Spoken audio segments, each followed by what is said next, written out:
theater, essentially. They had to, and they had to do it the next day. And that's exactly what they did. Of course, there was advance warning to the Americans, of course, to the Qatari government directly. Al Udeid was empty. I've been to Al Udeid. I've been there before shock and awe. It's huge, gigantic. So it took a little bit of trouble for them to empty practically everything, but they did it. So far, uh, well, maybe three missiles hit the ground, but we don't know. There's censorship on all sides, so we don't know what hit and what, and if anything was hit. Anyway, it was symbolic. They needed proportional, not exactly proportional, because if assuming those mops were really perforating for though six of them, we still don't know exactly what and what perforated what, and if anything was perforated at all. Anyway, six missiles, proportional, and of course the message is something like, okay, I'm getting very musical these days, so another one for you, Motown. Nowhere to run, baby, nowhere to hide. This one goes straight to CENTCOM. The headquarters of CENTCOM is in Al Udeid. So this is a message, and this is a message to all the GCC countries, not only Qatar, which I'm sure they totally understood. The message is Trump brought this on you all. And this is our warning to all of you. If they escalate, their bases in your nations will pay the price. So I'm sure everybody perfectly understood the message. UAE, Bahrain, etc. There's no indication that there will be an escalation after that. From Iran, certainly not. We were talking about this even yesterday, even before the attacks. And apparently there are some echoes from Washington that the circus ringmaster does not want an escalation. So maybe this theater stops now. We don't know. What does not stop, and it's the most important part, it's what happened this morning. This morning, Iran tested and launched missiles they haven't launched before, like the Ghadr. They launched more Fatah 1s. They launched more Haji Qassems. And this is just the beginning. Their strategy is concentrated meticulously on basically destroying as much as they can of the Israeli economy and essentially paralyzing the Israeli economy. They have a window of 2 to 3 weeks ahead of them, which it looks very, very promising from the IRGC point of view. And I'll give you the one information that settles it all. This came from Channel 11 in Israel. They are usually very well informed what goes on in the genocidal cabinet, let's put it this way, Mossad, Shin Bet, all that. Apparently, the Israelis sent a formal request to Tehran to end the war now.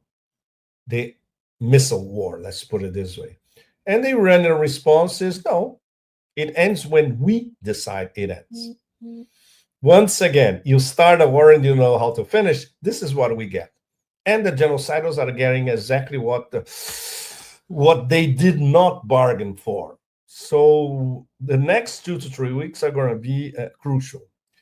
We should not forget that the Iranian strategy after the first 48 hours, and they were stunned by the Israeli attack, they reprogrammed the whole thing. They replaced the whole chain of command. They start working 24/7. They got their act together, and that's it. Okay, we're going to strike all the key nodes of Israel, in fact. So now this is not strategic patience anymore. It's calculated strategic deterrence and offense, which is exactly what they're doing. And this morning proved it. This could be the beginning of some devastating extra attacks, including new targets that they didn't hit before, like the port of Ashdod and power plant close to Ashdod as well. So they can disable all of Israeli ports whenever they want it. It's on the way. Not to mention they already bankrupt a lot. Doesn't count anymore. They can disable Ben Gurion Airport. Not very hard. It's already started. They already disabled Rafael, which is the Israeli equivalent of Raytheon, Lockheed Martin, etc. They already disabled the local MIT, the Weizmann Institute. And the list goes on. So this is their strategy. There will not be a frontal attack against the US because they know it's suicidal. Obviously, you cannot frontally attack an empire with zillions of weapons and zillions of nuclear weapons as well. So it's a very Persian strategic decision, calculated, very sophisticated, gradual. They do have missiles for at least 6 months. We try to confirm this virtually on an everyday basis. And yes, they do have enough missiles. If they keep the rate of the bombing for the past few weeks, they can go on for at least 6 months. And what really happened in Fordo, Natanz, and Isfahan, there are some nuggets here and there popping up. And it's fascinating because basically they were empty. All of them. Everything that was important had already been evacuated. In Fordo, totally, members of the Majlis, the Iranian parliament, several of them had already said, okay, everything was evacuated days before, all the way to 48 hours before a possible attack during the weekend. By the way, Cy Hirsch, once again, for whom I have enormous respect, he got the scoop. Why? Because they gave him the scoop. Some of the people directly responsible. It's very simple. Cy Hirsch has the biggest Rolodex in Washington, so he can call everybody, and everybody can call him. And that's why he published the scoop. I discussed this with this guy is really top old school deep state, now retired, of course, and not in the US anymore, in Europe. But he knows everything that goes on, and he has still all his surviving, let's put it this way, contacts in the Beltway and in the deep state. He said, yes, they chose Cy because they had, okay, he's going to have the scoop, and that's what's going to happen. And what Cy published is exactly what happened with few differences.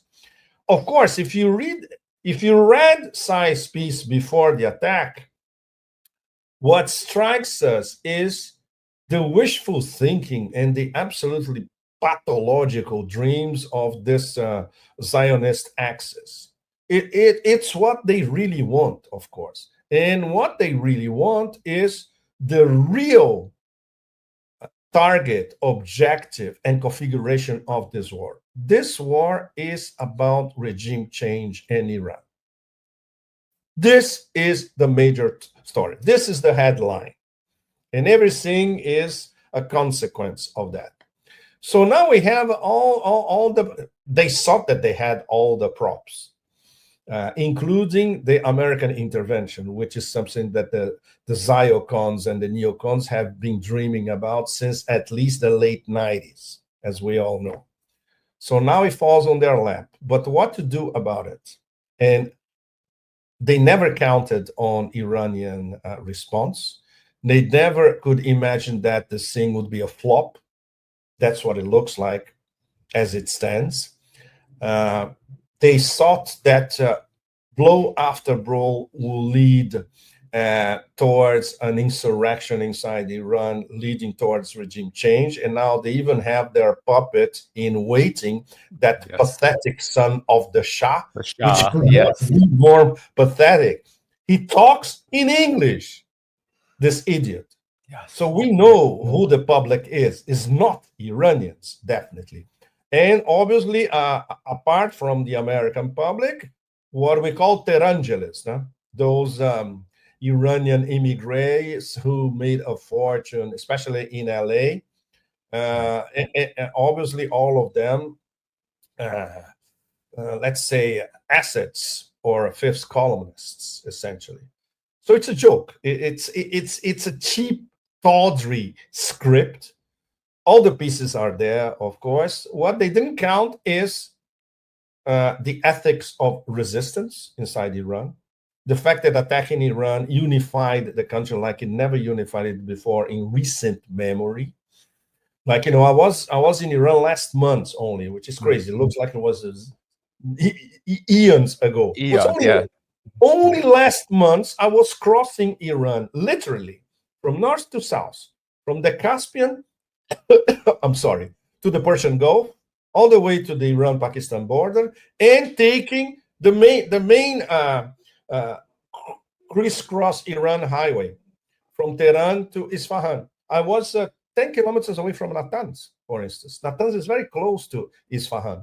And the site that was bombed in Isfahan is also very, very close.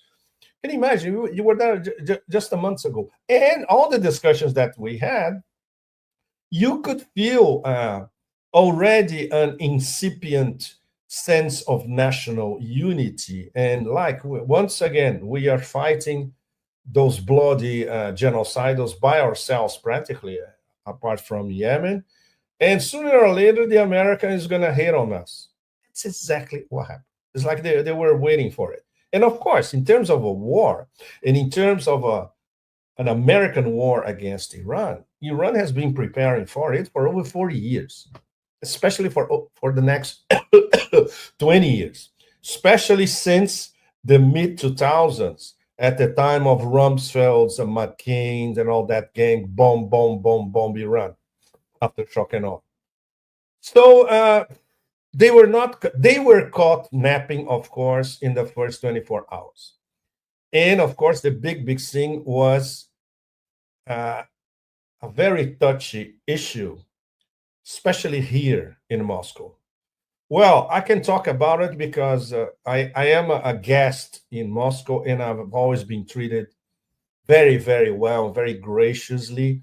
But sometimes, as a foreigner, I can say things that the Russian media and even Russian media close to the spheres of power cannot.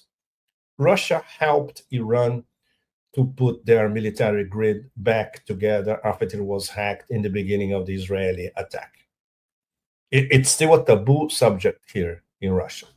There were some echoes last week at St. Petersburg Forum. I had some sideline conversations. I always bring that up, as much as I always try to bring up, okay, what is Russia doing in practice to support Iran? Many things that we don't know, and they're not supposed to be public. And that's very important. The meeting today between President Putin and Foreign Minister Arakshi, so far the meeting was a few hours ago. It's 10:15 at night now in Moscow. The meeting was early afternoon here in Moscow. No leaks so far, substantial leaks. But something that Peskov said was quite significant. Peskov, as you know, Putin's spokesman. He said, it all depends on what the Iranians ask from us. Right. Basically saying, the ball is in their court. If they need something larger than life, we're ready. And all across the spectrum, we're ready to. Putin, what leaked from what Putin told Arakshi is more or less on the same vein. We are ready. We are already supporting Iran diplomatically, of course, and we are open to. Oh, of course, we want to solve this diplomatically, and he has to mention that over and over again. We cannot supply nuclear weapons to Iran because we are part of the NPT. Legal, and don't forget, Putin's a legalistic guy. So that's correct. But, and that's the discussion here in Moscow for the past 24 hours, it's been feverish. What if, and I allude to it in my latest column, which should be coming out as we speak, or maybe afterwards. It will be published by Sputnik in Moscow. What if Moscow and Beijing proposed or Iran requested a nuclear umbrella for Iran? This means Moscow and Beijing, or only Moscow, would take care of the nuclear umbrella.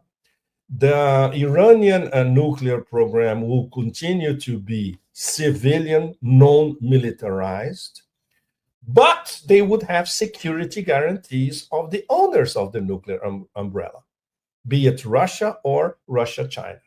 This is a possible scenario. We don't know if this might happen.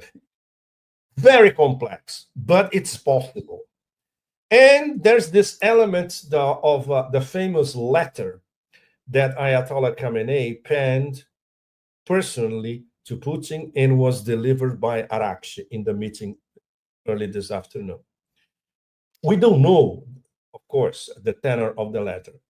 Ayatollah Khamenei might have asked direct help from Russia. And if that's the case, Putin will deliver. Even if they do not have a military alliance, considering the strategic partnership that they signed, approved by both parliaments already. So now it's on. The difference is they don't have what the strategic partnership between Russia and North Korea have: military assistance, direct military assistance. In fact, as far as we know, and this came from the Russians, but from the Iranians, not explicitly, but we could infer what they are saying. The Iranians didn't want it because they wanted to preserve their independence. It might have been a huge mistake. And after the American attack, obviously, this is being reevaluated in Tehran. The only way for this dementia to stop, really, is if Iran has a nuclear weapon or if Iran has a nuclear umbrella protecting it. There's no other way out. For instance, the only card that Iran has, big card, is the Strait of Hormuz. They will only play it if they are fundamentally cornered and the existential threat is unbearable. They're not going to play this now. What they can do now, and maybe we are in the first stages, is a selective blockade of the Strait of Hormuz. Meaning, ships going to India or China, for instance, the two top clients, Asian clients of Iran, safe passage. Ships transporting oil to the collective West, Europe, etc., no way. That's a way of, and they can enforce that, a selective blockade. So this is obviously being discussed now because the parliament already said, the parliament gave the go-ahead. Yes, block the Strait of Hormuz.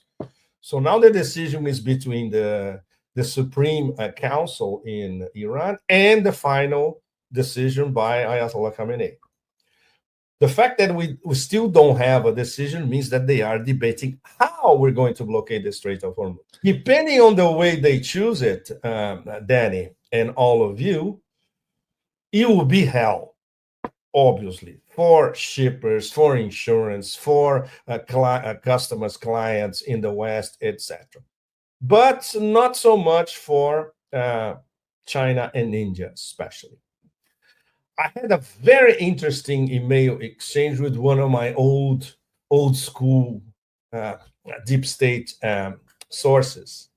And he said the CIA advised, or at least warned Trump, that the Chinese are absolutely against the closure of the Strait of Hormuz. And this also played, according to him, this also played on Trump's plan to go ahead and attack anyway, because he knew that this could be a consequence and it would hurt China. But obviously, Trump or the people who are advising didn't think that the Iranians could come up with a third way solution, which is Chinese tankers and Indian tankers, free passage. And maybe we are going towards this scenario, which would make total sense. Totally closing down the Strait of Hormuz and bringing down the global economy, which is exactly what will happen. Goldman Sachs, I wrote a lot about that when I was with Asia Times in the 2010s. And another analyst, top level that was talking about it was Zoltan Poznar when he was the strategic head of Credit Suisse.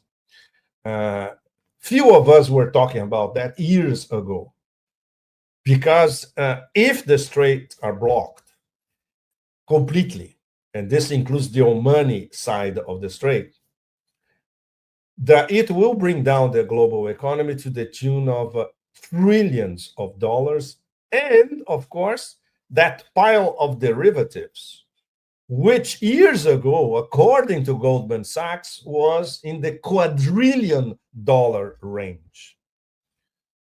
I remember Warren Buffett at the time saying that this would be like a chain reaction after a nuclear explosion in terms of destroying the global economy, especially the western part of the global economy. So if push comes to shove, Iran can play that ultimate card, but later on in the game. For the moment, they are concentrating in the game in the few weeks ahead, which is to disable Israel.